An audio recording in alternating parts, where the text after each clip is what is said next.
Olá, pessoal, doutora Elaine Pimentel aqui, trazendo mais um conteúdo dentro dessa medicina que integra, dessa medicina que olha para a totalidade, e dentro desse projeto que é o MOI, que daqui a pouco eu vou falar mais para vocês.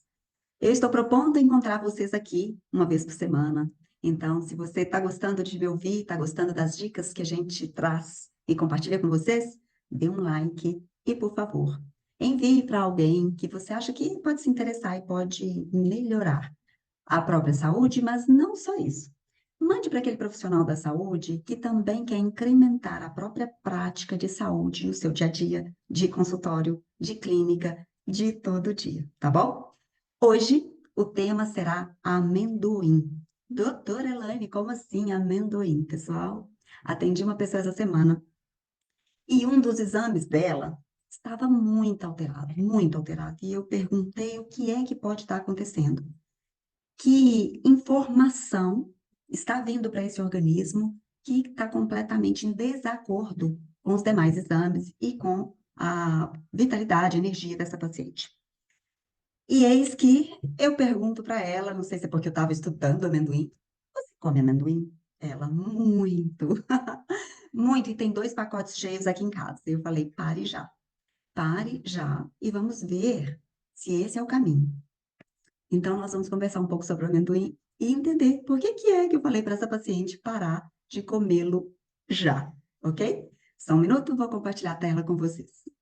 Então, como vocês sabem, nós estamos numa sequência de conversas sobre uma nutrição adequada, buscando levar a mais profissionais de saúde o que ele deve observar no seu atendimento com seu paciente. Veja, quando nós estamos na nossa prática do dia a dia, nós médicos, são muitas as variáveis. Essa pessoa que chega até nós, ela traz consigo uma enorme bagagem relacionada à própria saúde. E muitas vezes nós não temos nem todas as informações, nem todos os argumentos para ajudá-la, mas nós queremos dar o nosso melhor. E a nutrição adequada é um passo certeiro no sentido de favorecer a saúde dos nossos pacientes. Eu represento a Academia MOI, Medicina e Odontologia Integrativas dentro das terapias integrativas. Eu sou médica e hoje estou estabelecida em Curitiba, mas minha formação original é toda de Minas Gerais. Pronto, começamos de novo a norteá-los. Falando de nutrição, nós temos o ar e nós já temos uma aula gravada sobre respiração. Dá uma procuradinha aí para vocês acharem. Nós já falamos sobre água e agora estamos abordando alguns alimentos que a gente entende que são alimentos importantes ou condições alimentares importantes para que vocês orientem cada dia mais o seu paciente aí no seu dia a dia de consultório. Por que que nós resolvemos falar de amendoim? É um dos alimentos que tem uma carga alérgena importante, além de ter uma contribuição importante no quesito micotoxinas. Então, nós vamos abordar tudo isso. E eu gostaria de comentar, inicialmente, que o amendoim não é uma castanha, é do grupo das leguminosas. E a esse grupo pertencem o feijão, as vagens, tudo que dá em vagem pertence à família das leguminosas. O Brasil é um grande exportador. E sendo um grande exportador, nós também temos um problema com o amendoim que resta nas nossas gôndolas de supermercado. Por quê? Existe um limite tolerável de contaminação para a legislação europeia que é menor do que a legislação brasileira. E aí, aquele amendoim que não foi aceito lá na Europa, ele vai ser utilizado no Brasil, ele é aceito nos supermercados, na indústria, pela Anvisa. Então, provavelmente, nós vamos estar usando um amendoim cujo limite está além do tolerável para a legislação europeia, ok? Como que se dá essa contaminação? Ela pode ser uma contaminação no campo, durante o cultivo desse amendoim, mas ele também pode ter uma contaminação por estocagem inadequada. E essa estocagem, ou a próprio cultivo no campo, favorecer a presença de fungos, ok? E lembrando, como uma curiosidade, que o amendoim, o primeiro cultivo dele remonta a 7.600 anos atrás. Ou seja, muito tempo. As leguminosas é uma família de plantas que possuem frutos na forma de vagem. Acabei de falar isso para vocês. E ela é fonte, elas, né, as leguminosas todas são fontes de proteínas, de fibras, de vitaminas do complexo B e minerais. Minerais como o ferro, o zinco e o cálcio. Então, é natural que quando nós pensamos em leguminosas, nós pensamos em algo que é repleto de nutrientes e também é uma classe de alimentos muito usada pelas pessoas que escolheram ser vegetarianas na vida. E isso pode trazer também consequências quando nós precisamos comer a mais desses alimentos, já que a carne não está no nosso cardápio. Então, existem 3 grupos de leguminosas, e eu trouxe isso para vocês para que a gente amplie um pouco o nosso conhecimento a respeito dessa classe de alimentos. As oleaginosas, que são as sementes ricas em óleo, como é o caso da soja, do amendoim, então elas são consideradas leguminosas oleaginosas. Existem as leguminosas grãos, que são aquelas sementes ricas em amidos e que são colhidas após a secagem das vagens. Então, veja, quando eu colho a soja e o amendoim, eu vou colher antes de eles ficarem completamente secos. Quando eu vou colher o alimento já seco, nós classificamos em leguminosas grãos. E eles, então, já são colhidos após a secagem da vagem. E tem aqueles que são colhidos na forma de vagem. Essas vagens, ainda verdes, elas são consumidas como hortaliças e é uma terceira classificação dessas leguminosas. E o que que tem de tão extraordinário no amendoim? O amendoim, ele constitui um dos alimentos considerados de alta alergenicidade. E aí existem vários trabalhos comprovando isto e uma um estudo relacionando quando esse alimento deve ser introduzido na vida das crianças, já que ele possui esse potencial alergênico muito grande. E essa reação alérgena, ela é mediada pela imunoglobulina E. Nós vamos ter uma aula só sobre imunidade, e aí nós vamos poder abordar um pouquinho mais esse assunto. O amendoim em si contém 17 alérgenos, pertencentes a diferentes famílias do amendoim. E a prevalência dessa alergia é de cerca de 1% que nós vamos encontrar na sociedade. Então, 1% das pessoas têm essa alergia ao amendoim. Que alergia é essa, doutora Elaine? É aquela alergia em que você faz um rush cutâneo, em que você desenvolve uma vermelhidão, um edema, um calor na pele, ou até um edema de glote. Essa é a alergia da qual se trata a reação mediada pela imunoglobulina E.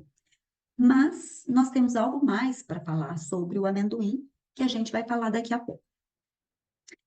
É verdade que em todos os estudos, os Estados Unidos aparecem como um grande reator ao amendoim, que tem grande reatividade. Mas porque também é um país que utiliza muito esse alimento no seu dia a dia na forma de pasta. E a pasta de amendoim é considerada um alimento super esportivo. Quem nos fala muito sobre isso é essa autora, Nancy Clark, e ela tem esse livro, né, Guia de Nutrição Esportiva, que traz recursos nutricionais para pessoas ativas. E ela traz essa frase: a proteína e a fibra da manteiga de amendoim aderem às costelas e não engordam, a menos que você coma demais, ou seja, você coma o total de calorias daquele dia. Então, algo de curiosidade também para nós trazermos para o nosso dia a dia. Se eu não tenho uma alergia mediada por imunoglobulina E, e se esse amendoim, essa pasta de amendoim é de alta qualidade, eu posso utilizar no meu dia a dia como um alimento super esportivo. E esse consumo, então, ampliado faz com que as alergias apareçam mais. Segundo o Departamento dos Estados Unidos de Agricultura, a China produziu no ano safra 2021-22 18,3 milhões de toneladas de amendoim e consumiu 18,6 milhões de toneladas. Veja o quanto o amendoim é utilizado em vários países. Aqui estamos citando a China como um exemplo. E lá nos Estados Unidos, é parte da cultura norte-americana o consumo dos derivados dessa leguminosa oleaginosa, em especial a famosa manteiga de amendoim, que no Brasil não é tão popular. O que nós vemos hoje em dia é uma popularização da pasta de amendoim por conta dos atletas.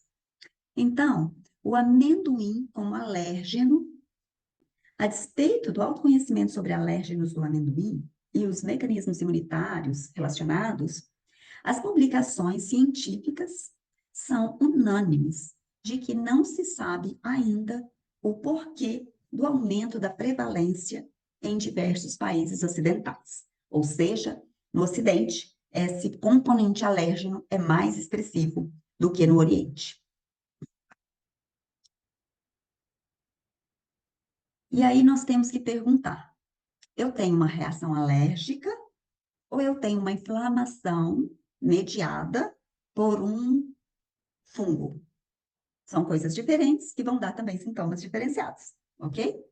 Então, nós já falamos um pouquinho do amendoim na condição de alérgeno, e agora eu quero trazer para vocês a história das micotoxinas. Como que as micotoxinas, estando presentes nesses alimentos, nesses grãos, vai comprometer a qualidade deles e também a saúde dos usuários. Então, as micotoxinas são substâncias estáveis e resistentes, mesmo depois do desaparecimento do fungo. Olha que interessante. Então, o fungo produz essa substância fica no alimento, e mesmo que o fungo desapareça, a micotoxina permanece. Elas não alteram a aparência dos alimentos, e existem cerca de 400 micotoxinas já pesquisadas. Não é pouca coisa, né, pessoal? E esses metabólitos secundários, a gente chama as micotoxinas como os metabólitos secundários produzidos por fungos, vão causar intoxicações alimentares, não só nos seres humanos. Existem muitos animais que também são acometidos por patologias derivadas das micotoxinas, sempre que se ingere alimentos contaminados. Então, vamos estudar um pouquinho da história das micotoxinas. Como apareceu? Qual foi o primeiro surto? O primeiro surto se deu na Europa, em 1960, especialmente na Inglaterra, e foi chamado de Turkey Disease, que é uma doença das aves, doença do peru. E isso aconteceu por causa de uma ração contaminada, que era à base de centeio e de amendoim, vinda da África do Sul. Ou seja, nesse momento, na Europa, começa-se a estudar as micotoxinas. E a gente sabe que, pelas pesquisas, as micotoxinas trazem um efeito imunossupressor importante, ou seja, diminui as defesas do organismo e também possui um efeito carcinogênico importante. E existem várias, como a gente já falou, 400 micotoxinas, mas nós elegemos aqui as principais que estão presentes nos alimentos para que você comece a prestar atenção nisso na hora de que você se deparar com doenças ou causalidades improváveis de adoecimento para os seus pacientes. Então, a primeira delas são as aflotoxinas. As aflotoxinas são derivadas de um fungo chamado Aspergillus flavus. As fumonizinas e tricotecenos estão relacionadas ao fusário, fungo fusário. A patulina, que é a micotoxina do penicílio. As ocratoxinas, que são as micotoxinas dos Aspergillus penicillinum. Ok? São essas as principais. E quais são os alimentos, além do amendoim, estão suscetíveis a essa contaminação? As castanhas, as nozes, todos os cereais como milho, derivados de milho, trigo, aveia, centeio, cevada, milho de pipoca, café, vinhos, cervejas, frutas e sucos de frutas também, leite e queijos. Então, são alimentos que podem estar contaminados com essas toxinas de fungos. E os efeitos, a gente já falou do efeito carcinogênico, mas ainda tem o efeito teratogênico, má formações de embriões. tem o efeito mutagênico, de promover mutações celulares, alterações cromossômicas, além de poder gerar cirrose hepática e imunossupressão também, que já foi citado anteriormente.